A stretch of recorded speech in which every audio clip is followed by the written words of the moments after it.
मैं ओंकार ब्रह्मदेव नारद सहित देवगणों को दुर्गम से सावधान रहने एवं धर्म भक्ति के मार्ग पर अटल रहने का परामर्श देते हैं। दुर्गम का तप भ्रष्ट व निद्रा मग्न देखकर देवगण उसे सदा सदा के लिए समाप्त करने का निर्णय करते हैं। इंद्र के प्रहार को रोक शुक्राचार्य निद्रा मग्न व्यक्ति पर प्रहार करने के लिए देवगणों को प्रताड़ित कर अपनी सिद्ध शक्ति का भय दिखाकर उन्हें भागने को विवश कर देते हैं। वैकुंठ में श्री हरि विष्णु देवर्षि नारद को उनके कर्तव्यों के प्रति सचेत करते हैं। कैलाश पर उपस्थित हो।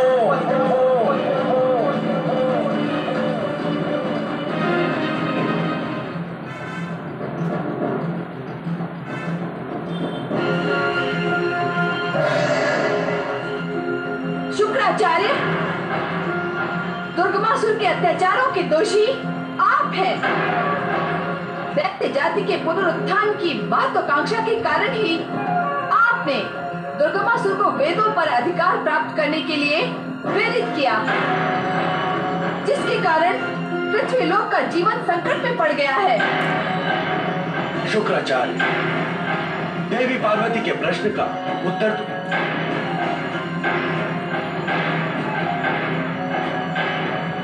ये क्या उत्तर देंगे स्वामी? ये स्वयं अपने जीवन पथ पर भ्रमित हैं। जगत की व्यवस्थाओं के प्रति इनका कोई कर्तव्य नहीं है। वास्तव में तो इनको गुरु कहलवाने का कोई अधिकार नहीं है। बोलो शुक्राचार्य, शांत रहकर तुम अपने अपराध को स्वीकार कर रहे हो। देवताओं के गुरु बृहस्पति से व्यक्तिगत संघर्ष के सर्वनाश के लिए ही जागृत होती है। क्षमा महादेवी, क्षमा। आप मुझ पर मिथ्या आरोप लगा रहे हैं। शुक्राचार्य,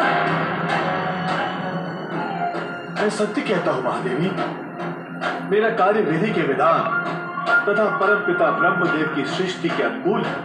अपनी बात स्पष्ट कहो शुक्राचार्य।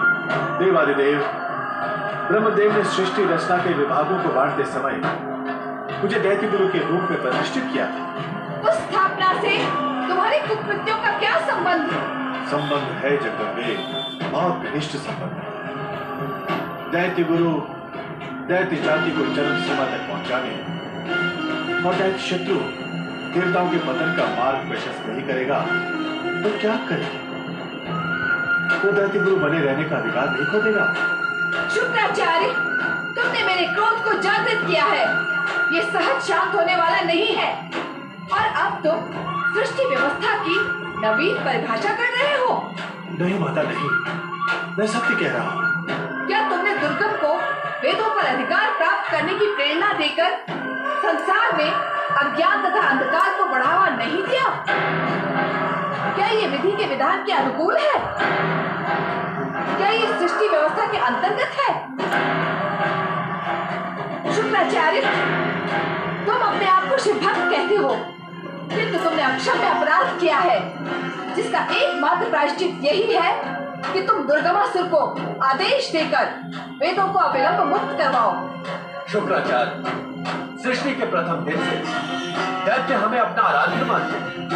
आप ही हमारे आराध्य हैं शिवशंकर। तो हम तुम्हें आदेश देते हैं, दुर्गमासुर को वेदों की मुक्ति का परामर्श दो, अन्यथा दुर्गमासुर के साथ ही साथ दैत्य जाति के सर्वनाश के उत्तरदायी तुम भी हो। मुझे नहीं लगता स्वामी कि वह दुष्ट अत्याचारी दुर्गमासुर आपकी या अपने गुरु की आज्ञा का पालन करेगा। आप भोलेनाथ बिना यम के घर पहुंचे। ये दुर्गमासुर वेदों को मुक्त करने वाला नहीं है। आप उस अत्याचारी दुर्गमासुर को यम के घर पहुंचाने के लिए कुछ करें महादेव।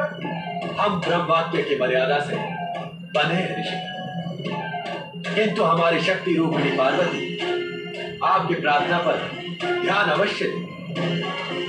आप प्रतीक्षा करें ऋषिगणों। जब अधर्मी दुर्गमासुर के अत्याचार चरम सीमा पर पहुंच जाएंगे, तब शिव की शक्ति शिव इच्छा से उस दुष्ट अत्याचारी का सर्वनाश कर देगी। शक्ति स्वरूपा माता पार्वती की, ब्रह्म परमेश्वर सिद्धेश्वर शिव शंकर की। मेरे एक वोट से मुझे पक्का घर